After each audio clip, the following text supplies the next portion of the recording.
The Aggies have won 5 in a row. All of them have come over high majors. What do you make of Buzz Williams, Wade Taylor, and A&M? Listen, I love what the Buzzsaw has finally done, because a couple years ago he played nobody in the non-conference, and I called it out over and over and over. I'm sure he doesn't follow me on Twitter, but it hurt him. It hurt him in terms of getting in the tournament. Remember, didn't he read that like 40-page manuscript at the end of the year after they didn't get in? So, like, give him credit. Buzz changed. Right, he changed. He ramped up his schedule, and they were the type of team to do it because they brought back so much. Obviously, they added Phelps, but brought back Wade Taylor and Coleman and some of these other guys that have been in the program for so long. So you're going to have a major advantage in the non-conference. Well, they got off to a tough start right away. I don't know why they scheduled at UCF in the first game of the season. That's baffling. But after that, again, you get Ohio State, and then you go to Players Era where I saw them, and they lose to Oregon in a good game, and then they rebound, get Creighton, Rutgers there. And since they got back from Vegas, Wake Forest, Texas Tech on a neutral, and then they get Purdue today. And the big difference, obviously we know they're going to play tough. They're going to play football, and they're going to play harder than just about everybody. They're going to offensive rebound the hell out of it. But I think the biggest difference to me watching them in Vegas was last year they had one guy who could break it down off the bounce, and that was Wade Taylor. And it put too much pressure on him, so he had to take a lot of bad shots, and he was inefficient. And now he's got Phelps coming over from SMU who can do some of those same things. Now, they can be crazy at times and still take some crazy shots, but today they were really, really good. And defensively, they made life very, very difficult up front, certainly for Trey Kaufman-Wren and even for Braden Smith.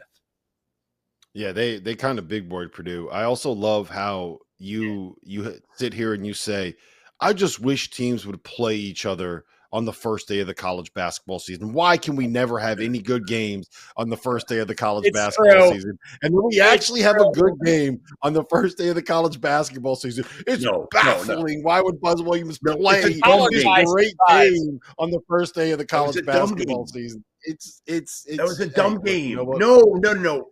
They were like a top 25-ish team. Playing at UCF was not good scheduling for Buzz Williams. Not good schedule. What does he send you? What is he? If you don't get that, if I need to explain that to you, Rob, then you need to go to bed. Hey, look, Jeff, just keep telling yourself that, man. Keep telling yourself it's that. 12-12. I have this. Doesn't Buzz send you like a calendar or something, or Christmas, some sort of holiday thing? Christmas cookies. But he's not going to have my address here in Charleston. I'm not going to get my cookies this year.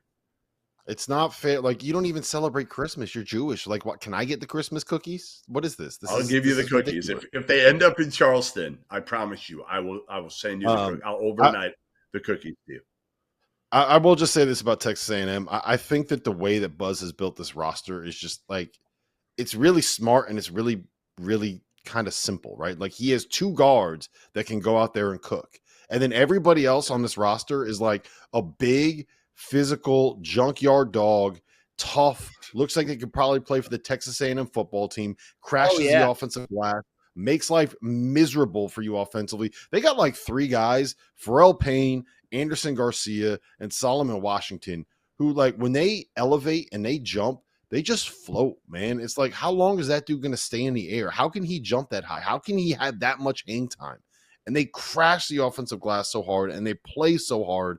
And Fanna, we were texting about this today, man. Like, they just kind of big boyed Purdue. Like, they really, really, really got physical with the Boilermakers. And Trey Kaufman-Wren struggled with it. He had 5 turnovers. I thought Braden Smith did okay. Like, the problem was Fletcher Lawyer couldn't really get going in the second half, and too much was on Braden Smith's shoulders. And, like, he can't – you don't want Braden Smith to, like, ask him to try to do what Wade Taylor did at times last year, because he is more of a set the table – take threes in his spots kind of a guy. Then we need him to take 25 shots. And last point that I'll just make, Braden Smith blocked 2 shots today. Part of the problem with Purdue right now is if you can get rim pressure, you can be really effective. Trey Kaufman-Wren has 1 single block this entire season, and it came in the first half of the first game of the year against Texas A&M Corpus Christi. There's no rim protection there. That is a huge, huge problem for the way that they want to defend. No, it's the way that Texas A&M made Purdue uncomfortable offensively in the last 10 minutes of the game was really impressive. Purdue was not able to run their stuff. It's just rare to see them go scoreless for 4 or 5 minutes at a time, and they did. Mm-hmm. By the way, advice to Buzz Williams, do not overnight those cookies with UPS. Don't do it. What can Brown do for you? A whole lot of nothing.